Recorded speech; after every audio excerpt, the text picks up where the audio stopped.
Privately, some congressional Republicans have expressed concerns about Bannon's high-profile role, but they are wary of crossing the new president-elect, especially because this is one of thousands of hires that he's going to be making, Elaine, across the government. What, Nancy, is that private Bannon backlash or concern anyway likely to have any impact on Donald Trump's appointment? If it is, we haven't seen an indication of it yet. And what Democrats are trying to do here, they realize that they don't necessarily have any sway over Donald Trump to get him to rescind this appointment, because that could be, a sign of weakness. Steve Bannon is someone who obviously was instrumental to his victory in the closing months of the campaign. But they want to send a message to Donald Trump that you've got many more high-profile hires to make, and we're going to be watching, and we're going to speak out if we think that you are appointing someone unsuitable. It does appear that Trump is sort of shuffling his inner circle a bit. You've already seen him distancing himself from Chris Christie, who ran the transition. And so it is clear that some of the controversies that some of his top lieutenants have been involved in do seem to, at various times, give him and his inner circle pause. And what Democrats want to do is make sure that that pause happens as often as possible. Republicans unanimously chose Paul Ryan for another term as House Speaker on Tuesday. Is Ryan the key to uniting the GOP and bridging the divide between Congress and the White House?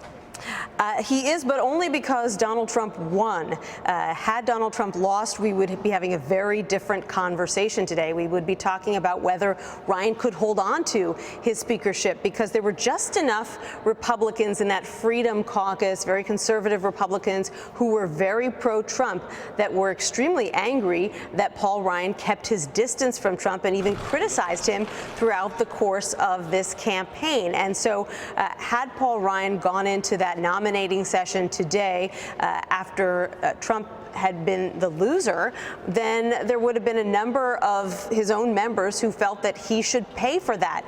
As it stands, he and Mr. Trump have clearly decided to let bygones be bygones. They are filled with praise for one another right now because, as you pointed out, they need each other to get anything done. And there are a number of things that Paul Ryan has wanted to get done for a very long time that he now has a shot at, because Donald Trump, this man that he criticized so strenuously over the past few months, is president. House Democrats are pushing off their vote. Why the delay, and is this a blow to Nancy Pelosi?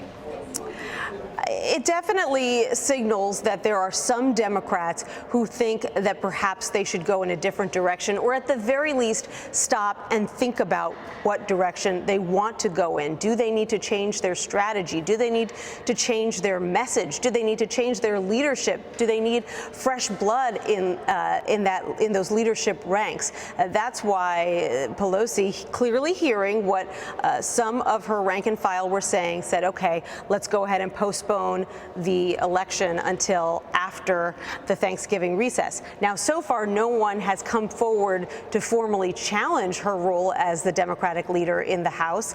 It's a very difficult role, and one that many Democrats acknowledge she does very well, even if she is something of a punching bag for the right, and also helps Republicans raise a lot of money going after her. But there are a couple of people like Tim Ryan of Ohio. He argues, Nancy Pelosi is from California. I'm from the Midwest. I understand the Midwest. I understand what these voters want to hear, what they need to hear from us. So he says he's mulling a bid to go up against Nancy Pelosi, but he hasn't made a decision yet.